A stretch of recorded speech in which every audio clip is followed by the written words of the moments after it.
Hi, my name is Harry T, and welcome to Odejuma. Odejuma recognizes the magic of storytelling, from personal experiences to stories of adventure, from tales of resilience to finding joy in the simple things. This story seeks to inspire, entertain, and educate because there is power in the stories of everyday people, and these stories are worth telling.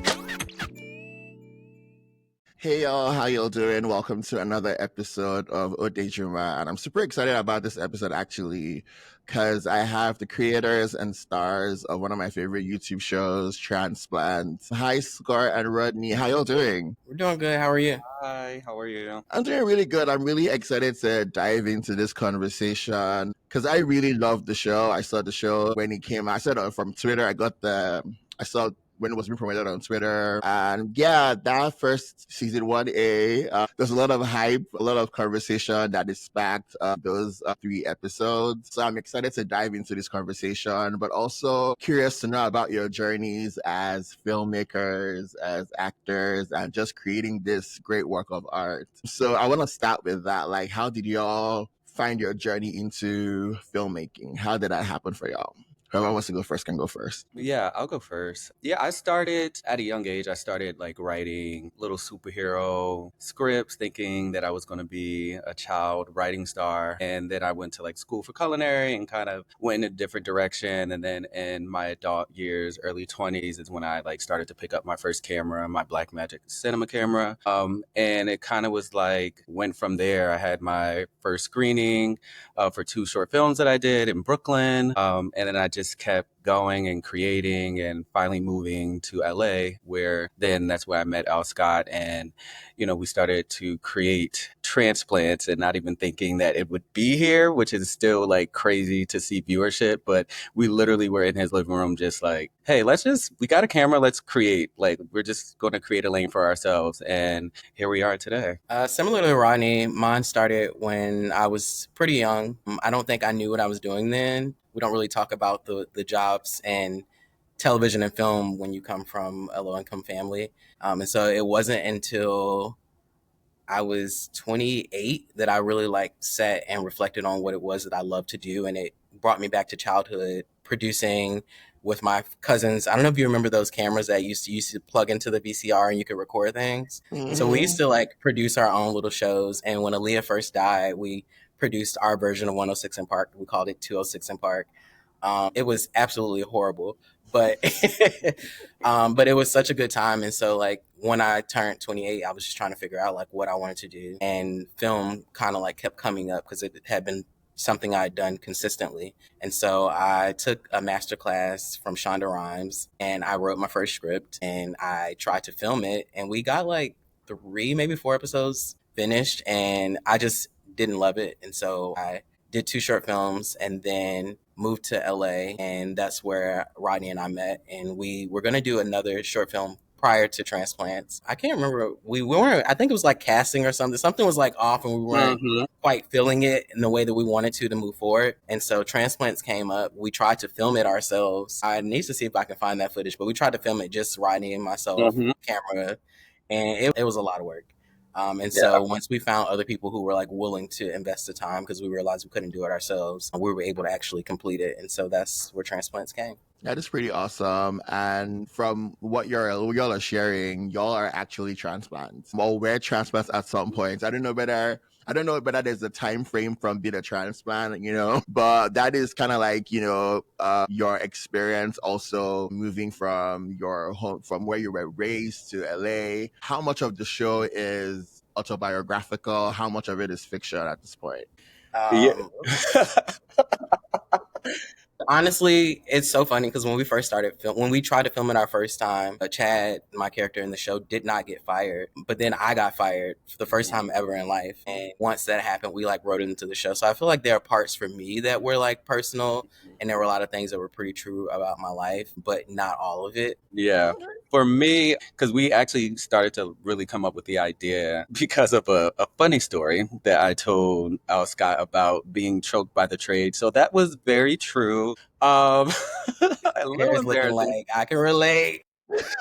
that is the first scene in the show. I'm like, yo, y'all are coming in hot. Okay, okay. Yeah. Not mad at it at all. For my character Dion, him just like coming from money and being a nepo baby in a sense, I couldn't relate for that, so I did have to pull that from somewhere. But yeah, I think there are a lot of qualities in Dion that I do see in myself. Yeah. And I think what I really like about the show is how it talks about the realities of figuring out yourself in that there's that gap between like 25 and 35 when you're navigating adulthood as like a young black queer person. And we don't really get a lot of shows that capture that authentically. And I think that's what made it resonate. You have over 1 million views on your first episode. How, looking at the response of that first drop, what is the thing that still shocks you about how the community responded to, the work of art that y'all made? Yeah, I know. No, I mean, going back to our screening, I was new to LA and I really didn't know anybody. I was like, I know Scotty, you better not start crying. I I'm was trying hard not to right now. It's crazy. yeah, I didn't know anybody, so to see 100 people in the audience was like, and like it was like this is our dream, like this is our dream. So to see those people like support us, and like I remember me and Alscott. Oh my gosh, sorry. I remember me and Alscott, like we're like in the corner, like where we're watching people like laugh at our jokes, and like it's just, whew, I did not expect to be emotional today. But it was just an amazing feeling, and it's like I want to continue to feel that. And that moment I will never forget. Like that was wow. All right, I'm done.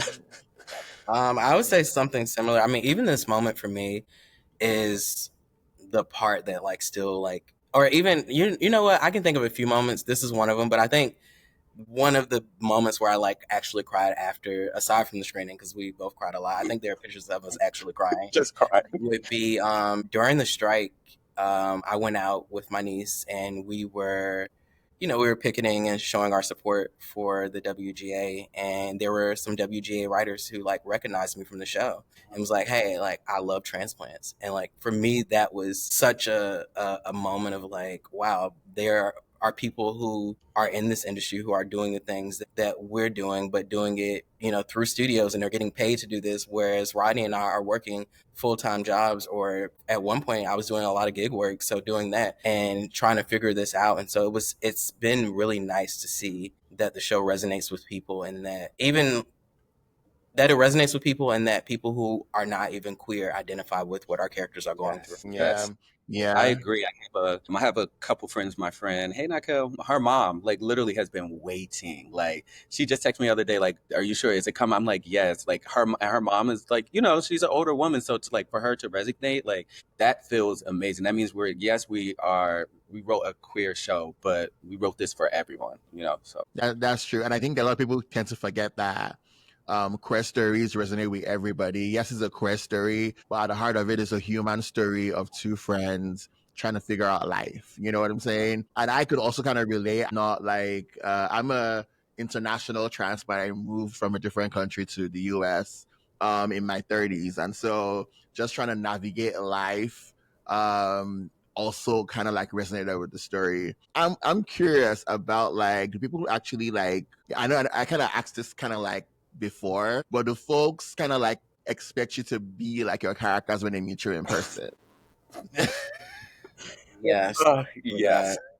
Um, yeah. I mean, I've met people who are like, I've gotten mixed reviews from chat. I've met people who are like, your character is so mean. Like, are you like that in real life? Or like prejudging me because they think that I'm like Chad. I'm like, there are some qualities about Chad that are very true to who I am, but Chad in itself is not who I am. Yeah. Yeah, it's so funny. I'll go a different route. Like I've actually got hitting up on like Jack, and people were like, "Oh, like you're Dion from like Transplants," and asking me about my preference because we all know Dion's preference, and I'm just like, this is interesting. This is like a new level that I never thought I would have to explain before. So yeah, just to piggyback off of Al Scott, yeah, I think we have qualities, but we're definitely different we're acting. Okay. Yeah. Or even like we talked about a little bit before we got on the call, like me being back in education. So I recently moved from LA to Philadelphia, and like when the kids don't like you, they don't Google you, but the minute they start to like you, And so they didn't like me for like the first month because I'm very strict. But then they started to Google me, and then they saw that I was smoking, and they were like going around the school like, "Oh, we saw Mr. W smoking weed," and I'm like, "Actually, I'm acting like this is not who I am." Yeah. It's given about elementary, low key. That is Yeah, so or we interesting. it's and then trust me, and they act just like some of the kids from Abbott. So it's Philly. I mean, Abbott is such a true depiction of teaching in Philly. Wow. And also your transplant again. From so how are we even Hilarious. navigating that though also, and also what does that creative partnership look like between y'all now that y'all are in different cities also? Yeah. I'm gonna speak to Matthew a little bit about here. So Matthew is our third executive producer. He also is our line producer. And so Matthew lives in New York and has always lived in New York when we were filming Transplants. So we've always had to navigate the whole bi-coastal thing. Like there have been times where it's been 11 p.m. or 1 a.m. on the West Coast and he is up, making sure. So I feel like it has been one of those things that's consistently helped a lot to make sure that we are in it's helped a lot to make sure that we have had the chance to navigate that already. So me being here hasn't really disrupted the creative process as much as it's made sure that we are communicating better and more effectively. I Yeah. agree. Shout out to Matthew because people Yes. they don't really associate him with the show, but he's a huge part of why we're able to do anything. So Huge. Shout out to Matthew. I'm also wanted to, before I go into the new season 1B, I want to talk about like episode 3. Two things actually. First of all is the concept of a rent party. I feel like I like when shows are also educational as well as just fun as a light word. You're watching people just have a good time. But also I never knew about rent parties and that it was a thing that happened. Is that something that was intentional with the show? Giving a little bit of history lesson. We've seen a couple of sitcoms do that across the years, but was that something that was intentional for y'all when you were writing the show? yes. So Rent Party. Well, first of all, like old sitcoms, when you watch The Parkers, you watch Moesha, like they always did a really good job of balancing the fun with the real life, with the history. And so when we were going through the season and figuring out like how we wanted to end that first half of the season, I definitely wanted to highlight a rent party. One, because I had lost my job, and so I was thinking like it would be really nice if someone was paying my rent or at least helping me. But also we don't talk about a lot of our history because so much of it is hidden or they're trying to get rid of it like we see in politics right now. And so it was a very intentional decision to include that in the show so that people who didn't know would have an opportunity to be curious about it. Definitely. And I would definitely give Alscott credit because it was like his idea to put the rent party. And I didn't know about rent parties, to be very honest. So I was just like, oh, like I didn't even know this existed. I'm like, keep that in my back pocket. You never know. Listen, Okay. Pay way this too rent. smart and set up. Because LA is high, okay? High. But yeah, I think it was great we got a lot of good feedback from that. So I was happy that we were able to put that history lesson inside the show. That's pretty cool. And thanks y'all for doing that. You're definitely educating me on what a rent party is. I have that in my back pocket now for when times get hard. I definitely will betray one. And inviting the people to it. Another thing about that third episode, because I actually rewatched it before I got up on this interview, the cliffhanger that we were left with, right? On all for both characters and the love stories that were there. Was it intentional to actually end on the cliffhanger also? And how was that gonna translate to season 1B? That's a good question. Ooh, Rodney, you want to take this or you want me to Yeah, start? I'll take this. So for both characters, but to start with Dion, I mean, it was the big F bomb, right? I think that's what took our supporters by storm. So I'm excited for what the audience will see in part B of how Corey and Dion's relationship expands and just also Dion because I feel like Dion, we see him as a surface person right now of like, oh, he's just dating the trade, he's like the average gay, but like we actually start to see Dion and who he is with the help of Chad, even though he hates to say it, but Chad definitely helped shape Dion into a lot of his decisions. And for the cliffhanger for Chad and Brandon, I mean, one, they have the dreamiest scene, like I feel like of the episode, to be honest. I think everyone resonates, like they have a great chemistry. So I'm like really excited for people just to see a couple or a person that looks like they could be a couple and be on a high and like where they're going to go in part B. So I'm excited for the audience. Yeah. What I will add for episode 3 specifically is, so episode 3, when I wrote that, there was an extra scene that actually came after that would cut. So in that scene, there was like me, my character, and Rodney's character actually came together and like had a conversation to kind of like debrief about the party. And because it made a better cliffhanger to not include it, we decided to cut it and kind of just let it be that, so that people would want to come back. That being said, I'm very excited for 1B because we do get to see both of those relationships play out and how our characters respond to them. I will say we've released teasers for both of them that are, and the kind of gave it away for my character, that him and Brandon do end up, rekindling, and there is something there, but there is still more that has not been revealed about how that came about, what it looks like after that moment, because so much happens after that moment. Yes. And I would say the same for Corey and Dion. Like, we get to see a lot of Dion's growth in the way that he navigates that relationship with Corey, and realizing that growth is not linear. It's one of those things that, like, there will be days where you feel like you've made a lot of growth, and then you will have a moment where you regress. And so I'm excited for people to see how those play out with both of the characters. I'm excited. I'm excited to dive in, to watch. And it's also really nice to see like Black queer love on screen, especially with the teaser that was shown. It seems like both characters find a healthy form of love and relationship, but also love has its drama, so it's fine. We know that there'll be drama involved, but it's nice to see a level of Black queer love that we don't really get to see. It's always very interracial, and nothing against interracial folks, but it'll be nice to see two Black people who are queer and who are loving on each other, messiness and all. So that's really good. How many episodes are we going to expect in season 1B? There are 4, episode 4, 5, 6, and 7. Yeah, four And episodes. Longer. Yes. Okay. Yeah. Okay. So what is like the length? The shortest is 22 minutes. The longest is 27 minutes. So Oh, wow. the longest in the first season was, or the first half of the season, I think, was 16 minutes for the first episode, and then episode 3 was like 13. But we pushed for like a full network length show, so we tried to stick between the 22 and like 28-minute ish mark. And honestly, we shot way more than that, and we in editing cut down a lot, because there are some things that we filmed that just didn't work. And so we cut, or it didn't work in the way that it was written, and so we had to reorganize. Like, editing is it's like a gift and a curse, because it's a lot of work, but it also allows you to really change the way story is told. Yeah, I feel that. And I'm excited to hear all of these things. This is like news to me, and it's like I'm feeling very excited to see how the story goes, how the story evolves, and also just learning that a lot of intention went into creating this next batch of episodes. Can you talk to us about like the production aspect? How did that happen? Is the creative team larger now? How did funding work? All that good stuff. Yeah. The team, so because the episodes got longer, the team definitely got bigger.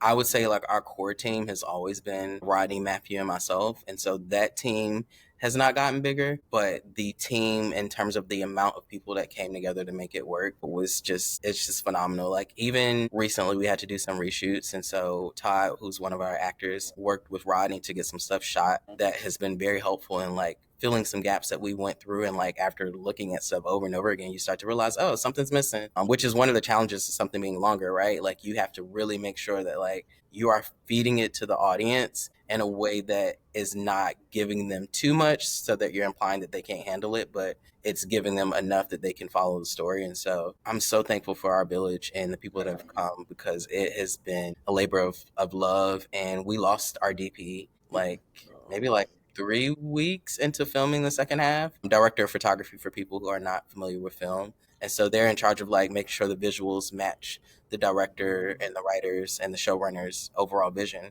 And so losing that meant that we lost a camera person, we lost another thought partner. And so it really came down to Rodney having to DP the episodes that he directed, and myself having to DP the episodes that I directed, which is just like a lot of hands on the same, like it's a lot.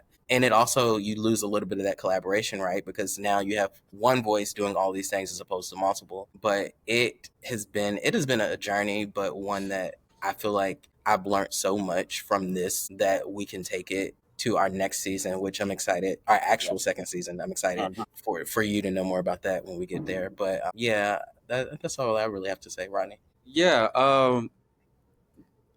To your point, it was a labor of love. Now I remember a couple specific dates, but like when I think that was episode 5, which was like our pop up shop, which you guys will see, and it was just me and Scott. That's it. Like Yeah. we did not have a sound. We did not have I a know we had camera. Blair. Blair did sound, Oh, we did. Okay, but we it did was have. just Okay. her. She was in another Yeah, room. she was. Yeah, so that's all we had. So no PAs, no nothing. So, but it's one of the best shots that we kind of like have and just like experience. So, and oh, on top of that, we had I think 9 extras. Yeah. So it was a lot of moving parts, and it was a continuous scene as well. So anyone in television knows how hard that can be. You have to definitely be on point to make sure everything matches up. But I just remember it just makes you want to do it even more, and just seeing the final product. Yeah, it was some hard days, but I wouldn't trade it for anything, and I wouldn't pick anybody else because in that moment I feel like we were all stressed, but like our Scott was like, well, look, we don't have no choice. So we got to figure this out. And I wouldn't want to do this with like anybody else. Like our Scott is like a trooper, and I hope I'm that trooper to him. Like we still looking back at just seeing what we have created, I still cannot believe like I watch it every day. Look, not me about to get emotional again, but I literally I watch it know like you see me tearing up. I know. And it's just because people don't understand how hard it is. You know, we're not backed by a studio. We're putting our hard earned money into that. Speaking to the financial part, like that was Matthew, Al Scott, and I, like working full-time jobs. Like sometimes, look, I might have to eat noodles this week. Like it was really that lifestyle. But I wouldn't change it for the world because people see the labor that we put in. And when people see the final product, I think that's just going to make us more relatable. And I can't wait, because we will be mainstream. And I'm excited about that journey coming up. Yeah. Yeah, Yeah. the financial piece was a huge part. So we did a fundraiser. So our original strategy was to film the first 3 episodes, use that to launch our fundraiser, and then use that money to fund the rest of the episodes. We launched the fundraiser, did not go well. We did not get any money from it. And so now with episodes that were significantly longer and had all of these different characters that were not included before. So I think we did the first 3 episodes, not including extras with 5. Me, Rodney, Chris, Isaiah, and AJ. Yeah, just 5 characters. Yep. And so the second half, like Chad has a therapist. Like we meet Dion's mom. We introduce different love interests for both of them. We get to meet the person that my character moved to LA for and get a backstory on how that even happened. So there's just so much that really went into it. And the scene that Ronnie's talking about, we did another, like a pop-up shop for Cannabussy. And it's literally half of the episode where Yes. you wouldn't know it when watching it, but Rodney and I were the only people there. We did the camera. I set up the light. I went to his house and we set up the lighting the night before. Like it was just so many moving pieces. And as much as I'm thankful for extras, I don't like working with extras because I don't like working with extras when you're wearing 18 million hats. Yeah. Because Yeah. then it requires so much instruction and so much directing. And when you're trying to be in front of the camera and behind the camera, and like it's really hard to like really get into character as an actor when you're doing so much. And so yeah, it was definitely a journey, and Yeah. it looks so good though. So I'm so excited.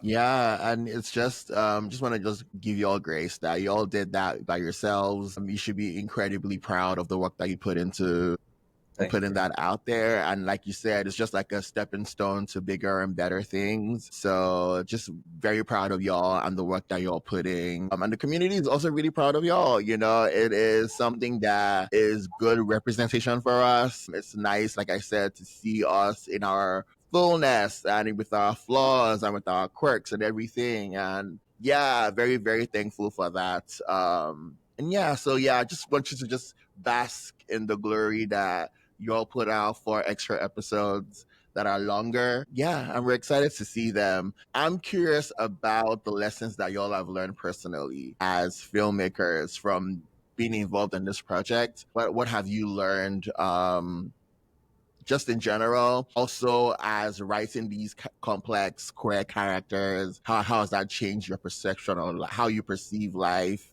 how you move through life? How has that also changed too? If y'all can talk a little bit about that. For me, I would say, speaking to how writing these characters have changed me, I think they've pushed me to be more vulnerable in my writing. There are so many things about Chad that I love, but I do think there are moments in hindsight where I'm like, I could have pushed Chad a little bit more. I could have pushed his complexity, his nuance a little bit more. And so that's one of the biggest takeaways that I'm taking away from this is like, how are you authentically showing up for your characters and allowing them to have fun in a way that is still going to educate and allow people to feel seen?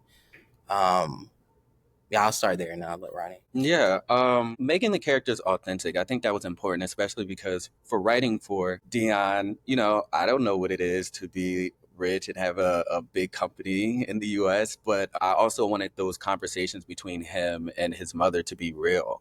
And I think that was important to stretch my writing ability. And like, though I have not experienced that, what experiences have I had with my mom or, people around me that put their foot down on me and what that looks like. So I'm excited with that. And also just friendship. I mean, the show is based with this friendship and sometimes frenemies, the way they treat each other. So even with that, just drawing from a lot of inspiration with my own friendship, but also, Alscott would challenge me a lot of the times, like, hey, like let's push the envelope.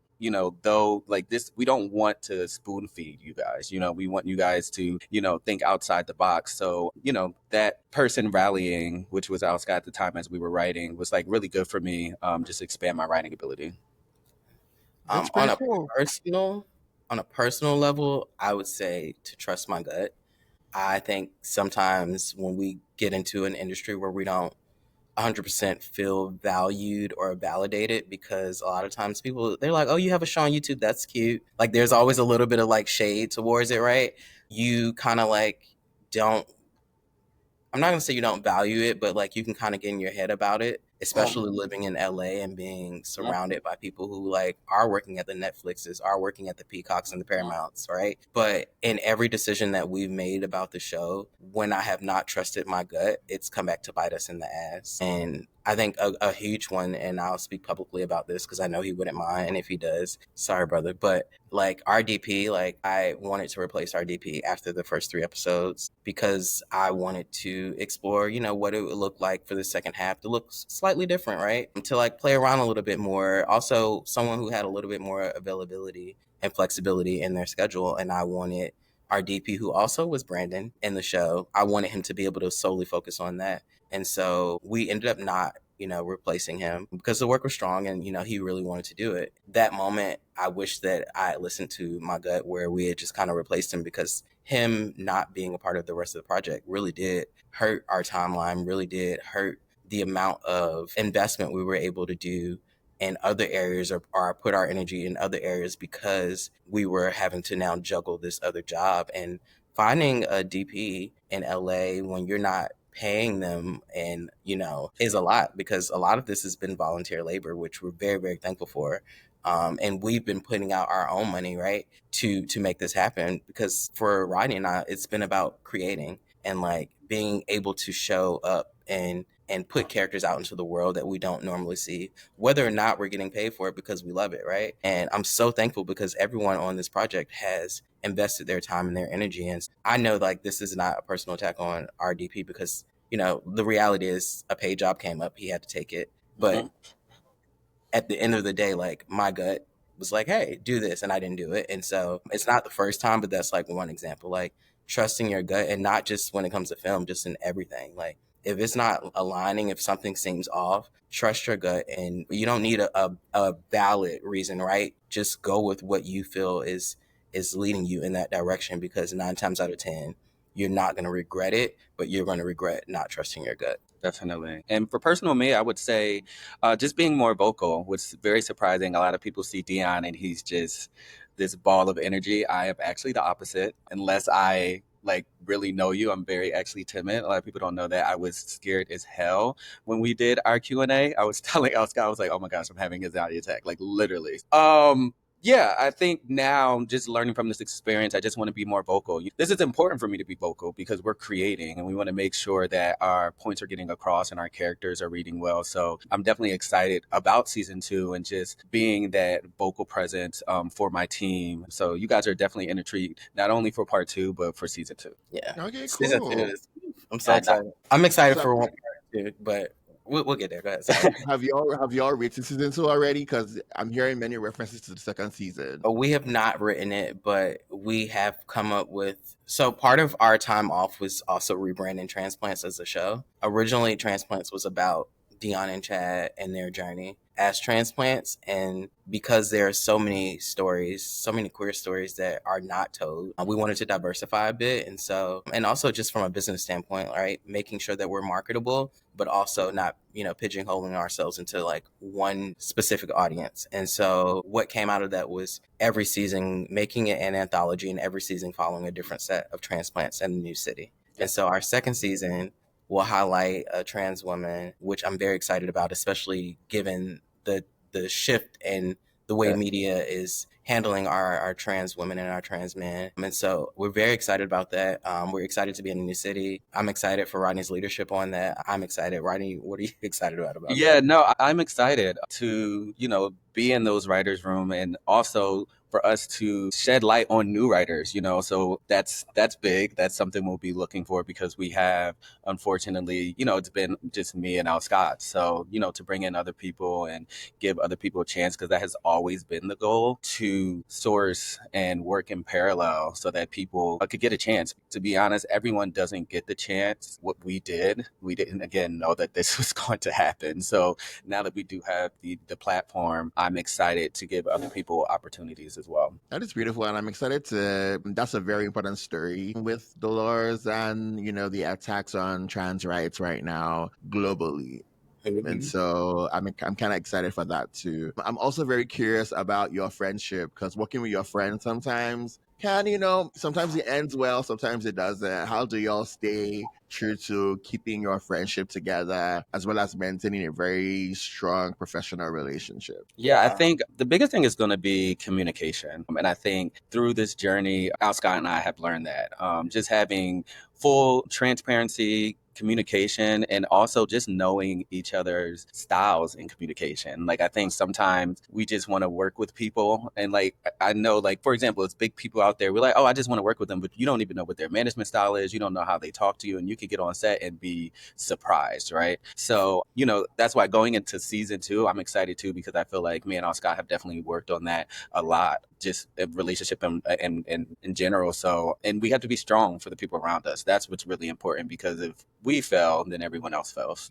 Yeah. And I don't know if you know, but Rodney and I met on Instagram. Like, we were not friends before. We were friends before Transplants, but we were not friends. We became friends because we both loved creating. So Rodney hit me up on Instagram, and we had a short film that we were going to do that I spoke a little bit about earlier. And that's how we started to build a friendship. But I'll piggyback on everything he says. Communication, being transparent, knowing that there is going to be conflict, but healthy conflict is always going to be the thing that moves us forward, not hold us back. And so making sure that we are communicating, we are saying when we don't like something or pushing back, because without those conversations, it's just like this false sense of calm, which just will blow up and nobody will benefit from it in the long run. That's real. That's real. I'm gonna lighten things up a little bit and ask some like fun trivia questions, like get to know y'all questions. The first one is, what are the top 3 songs on y'all's playlist right now?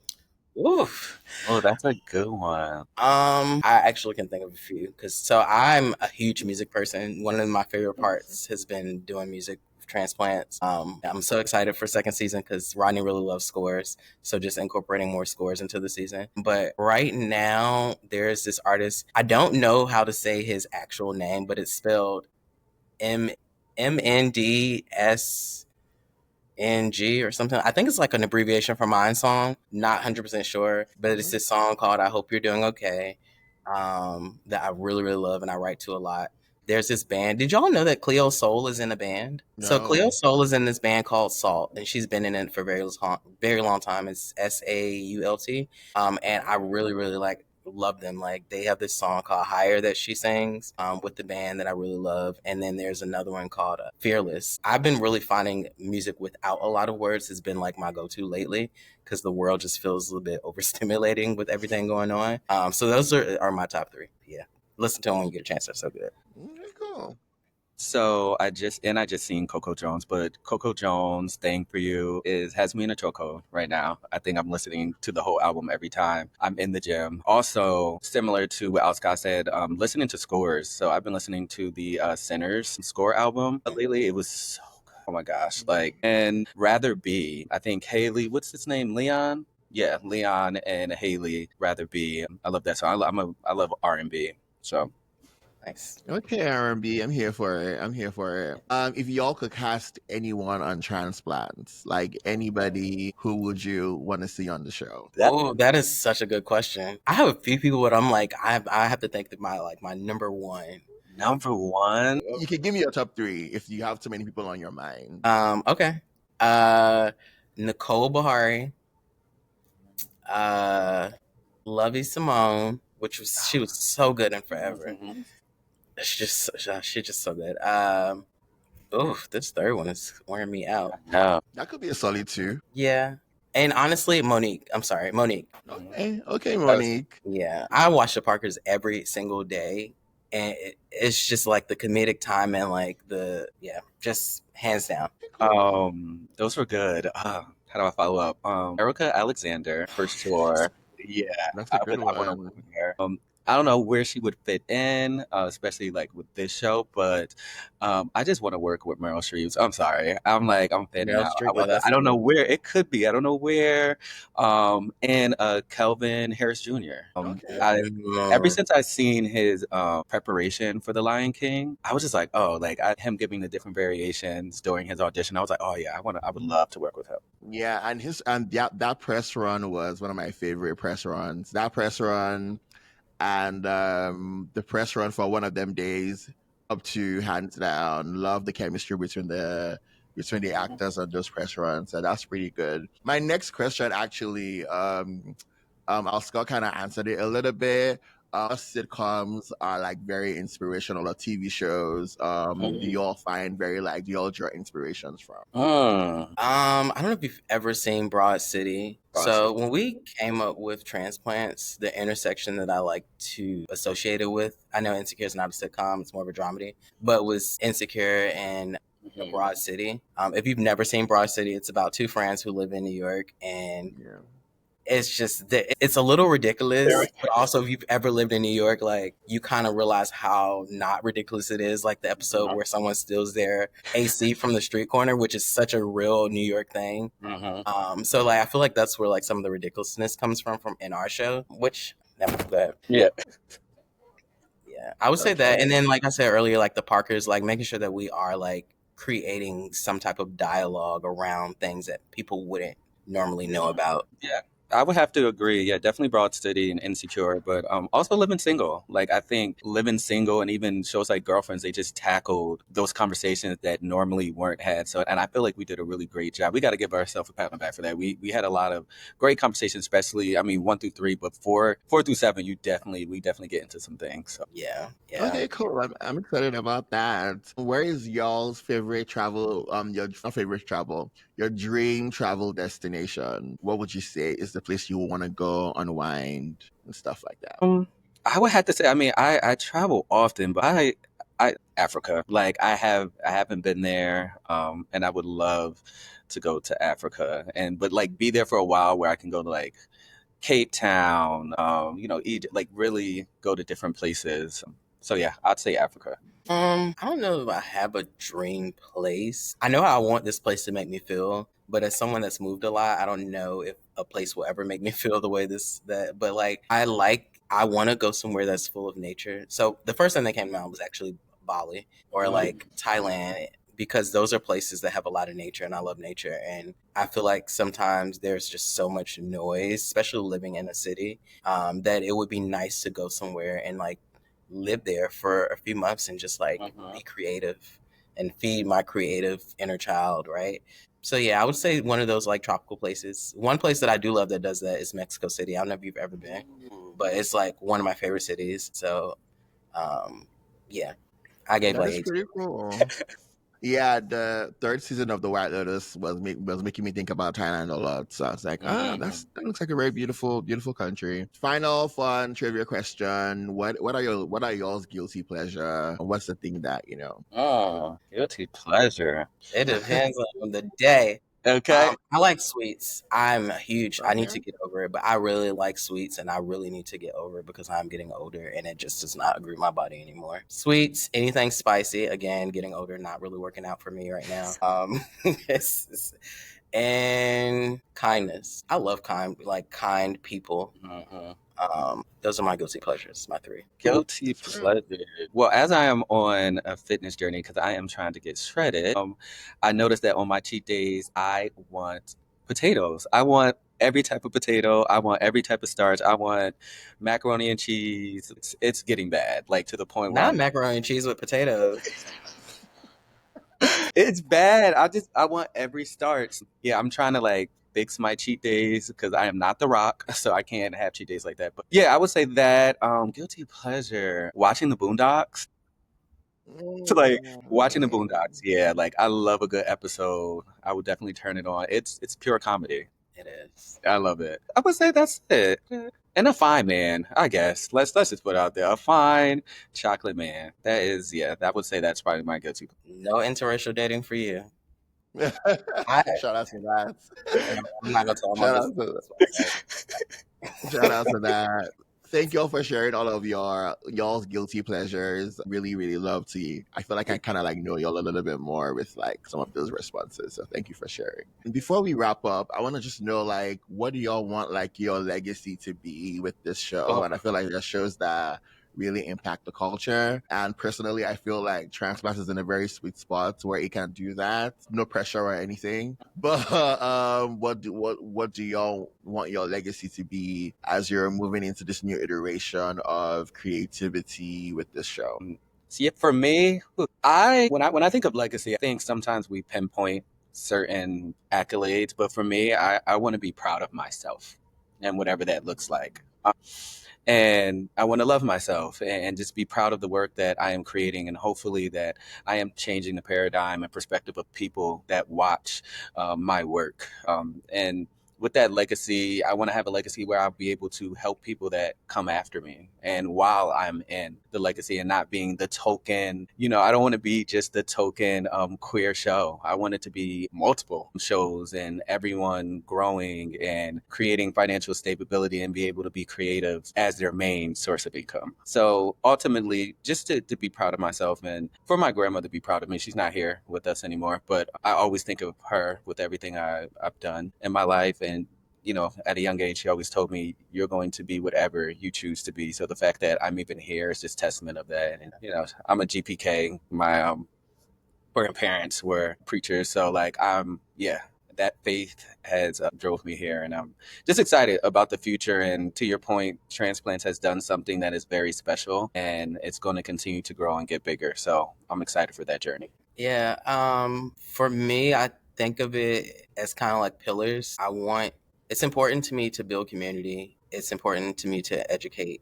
And one of the things that I love about this show in general is the amount of people who have come on set with zero knowledge and have left knowing how to do a certain job because they've been taught how to do that job. It's the moments where you tell me, hey, I didn't know what a rent party was, and now I do. Like, that is the legacy that I want to leave. I want to create art that can be seen and can be felt and shows the messiness of life. Like, there is no relationship, no matter who we think it may be, that they, whether it's a platonic or a familial or romantic, like there's no relationship that's perfect. And so I want to make sure that I'm showing that on screen, that whatever I'm doing is building some type of community, that you're learning and that you're laughing. There's so many sad things in the world.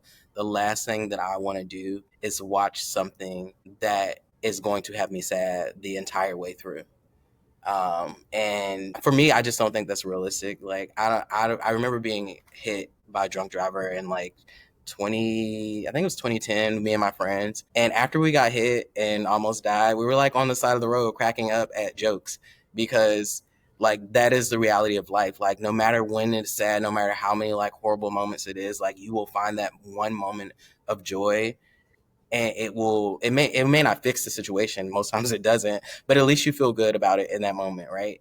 And so I would say those are like the things that are most important to me. And like Rodney said, just being proud of myself, and making sure to always be proud of myself, because even when I fail, because that is how we learn. You can't learn without the failure. So yeah. Awesome. Well, thanks y'all for the work that you do and for coming on my podcast to talk about your show. I'm a fan and I will be watching this new season with joy. Yay. Yeah, I really appreciate y'all and we're happy to support in any way that we can. So thank y'all. Yes. Thank Thank you you. for having us. Of No course. Thank you so much. problem. And thank you all for tuning in and watching on YouTube or listening wherever you stream your podcast. This is Odejuma. Bye.